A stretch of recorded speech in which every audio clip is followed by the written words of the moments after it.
All right. Welcome to the Peckham Pulse podcast, where we bring you inside the people, purpose, and passion that fuel Peckham Industries.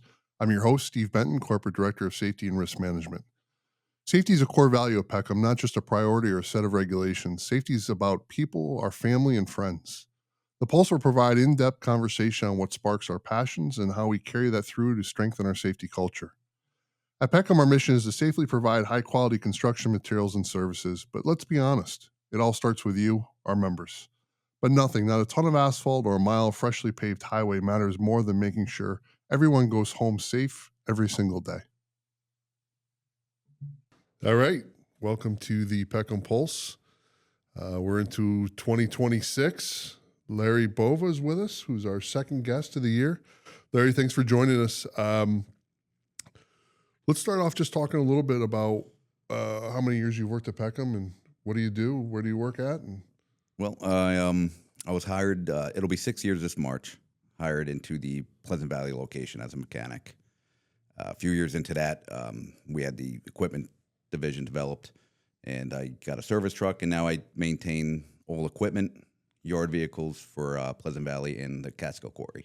So you travel between Catskill and Pleasant Valley? Correct, yes. And how does that work? A lot of coordinating between me and my equipment manager, TJ. He fields probably 90% of the calls for repairs, and we just coordinate a schedule, and based on where they need me. I work with a good mechanic, Devin, down in Pleasant Valley too, so he can take care of the day-to-day while I travel.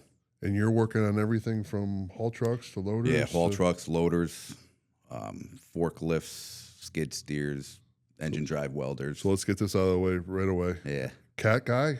Komatsu? Oh, boy. This is a tough subject right now.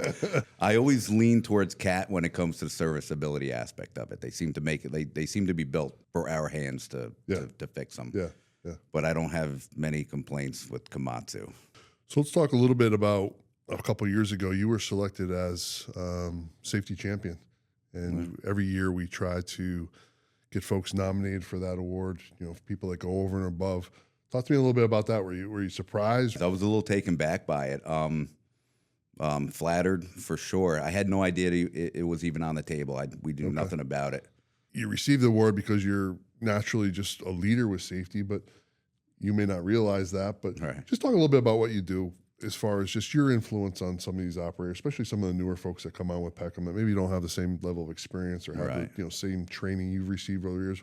What are some of the things that you do to try to just raise awareness? I think a lot of it is just from outside observation. I might not always have the opportunity to be like, hey, look how I'm setting this up. Like, look how I'm taping this off. But, when they walk through the shop and a big job's going on, they see, they'll see cones.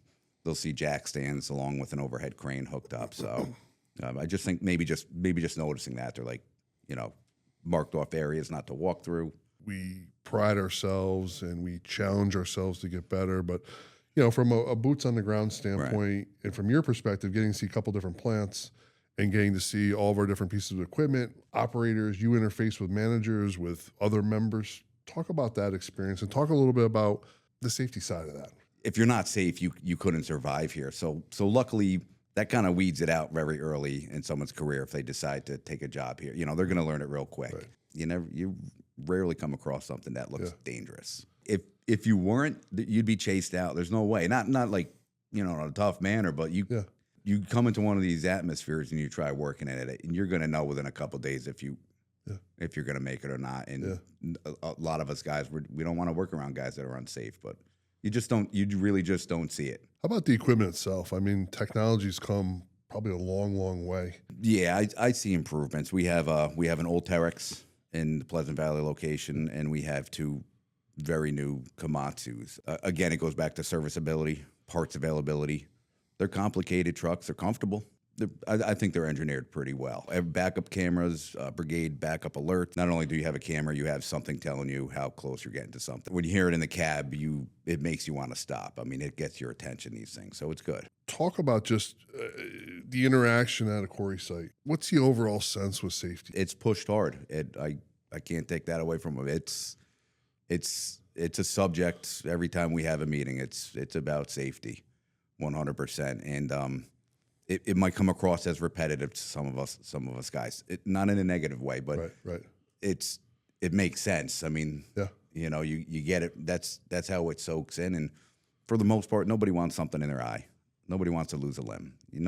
I can't see anybody that possibly wants stitches. I mean, I don't, you know what I mean? Right. A trip to an ER is not something that you look forward to. So talk a little bit about what are some of your personal passions? What gets Larry out of bed in the morning? So growing up with the kids and my wife, we always camped. We were big into camping. We had a nice tow behind. We did that, I mean, for years. What we're working on now is actually just traveling more often. Our daughters are older, so Yeah. looking forward to our, the second phase of life right now. Yeah. So Larry, just kind of going over your career a little bit. You've been with Peckham for 6 years, but prior to that, you owned your own business? I did, yeah. I had a welding company for just about 12 years. I actually just dissolved it right when about 6 months after I started with Peckham. Okay. Yeah, it was owner-operator, one-man show. Had Okay. a nice shop down in Yorktown Heights. Any safety incidents involving that? I mean, obviously you don't have other employees, but by yourself, any aha moments? There was one situation that comes to mind. It was I was a hired welder down in Jersey. It was 2016. Awesome gig for me to get. Subcontractor hires me in. I'm just there working on an existing building, plating I-beams, helping out other contractors, lolly column fabrication, light fabrication. And there was a situation where I was asked to help cut. I don't know if you want to know like B-lock decking is. It's they put it down. It's like corrugated galvanized steel. They put it down. They pour concrete on it just to make a walkway. Yep. Contractor needed help cutting that out, so he gets the concrete chiseled off the top of it, and then he pulls all the studs off. And you're still probably looking at probably a 2,000-pound plate of steel, cut out primarily from the top, and with a demo saw. But I wanted to do the final cuts underneath, so I could actually keep an eye like on the operator. Like we had to be able to see each other. So I had a nice long torch. I left just a small amount of room. But when I got down there, they were supposed to use a telescopic scissor lift. They didn't have a scissor lift. The contractor's like, I'll use a forklift. I'm like, well, let's see how it works. I'm young. I'm not really going to get in this guy's face about it. He gets the forklift on it. Now, I'll start by saying this. Nobody got hurt.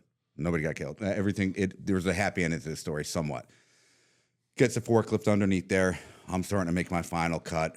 And then I see him. He's trying to really jar on the thing. Now, I'm basically underneath this plate. I was out of the way. I was on a ladder scaffolding about 15 feet up. And he sends a couple of his crew up top with pry bars, and they're prying on stuff. I catch a glimpse of what's going on, and I say, stop. But all I saw in my mind was this plate falling off of these forks. And that was it. And I mean, it's 15 feet up in the air. I feel like I probably would have survived it because of the side I was on, but there was no way those guys were. Yeah. So I walked off the job. I told the guy, I was like, I'm done. We're done. I had a little leg. I had a little pull in the game because I carried the certifications to get and the insurance to get the jobs done. Gotcha. So I figured me walking kind of set an example. He wound up actually driving to my house that night, apologizing. Okay. Yeah. Next morning there was a scissor jack underneath the plate, and we returned. 6 minutes later, the thing was cut and Did it the right way. safely on the ground. So I mean, like I said, nothing ever happened. Yep. But that was probably the one time I really stood up and was like, nope, Not we're today. done here. Not today. What would your advice be to one of our new hires as far as just having the ability, having the confidence, having the courage to, if you see something, say something? I mean, it's hard. You're starting off. You're young. You're shy. You might feel like you don't want to, step to your guy or a manager, and say maybe we shouldn't do this, but you gotta. Yeah. If you feel uncomfortable, again, like I said, I can't picture anybody being forced into a situation that they're uncomfortable with. However, if you're nervous about doing something, you gotta stop or say something. That's when accidents are going to happen. If you're not 100% sure of yourself, that's generally when the incident happens. Thank you for stepping up and being a leader, whether you realize that or not, or whether it's just kind of what you do day to day. It's appreciated and obviously noticed, and was kind of celebrated by your peers and your manager as being a safety champion. So we really appreciate that, and thank you for being on the show. No, thanks for having me. This is great. So to sum things up, to all of our folks at Peckham, we're looking for everybody to become a safety champion. If you see something, say something, do something. That's the key to our success. We've got a number of initiatives, all built through the Peckham way. We're looking for engagement. We're looking for folks to take leadership roles, and we encourage everybody to please follow Larry's lead and be a safety champion. Everybody can do it. It's easy, and that's how we're going to really get our goal of zero, is when everybody takes ownership of their own safety. So thanks for tuning in, and we look forward to the next Peckham Pulse. At Peckham Industries, safety isn't something we talk about when it's convenient. It's who we are and how we show up every day, every shift. Safety is a core value, just like integrity, dedication, and efficiency. So here's our challenge to you. Let your passion for safety lead the way, every shift, every task, every day. Thanks for tuning in to the Peckham Pulse. Stay safe, stay passionate, and be proud knowing that we're building America's infrastructure.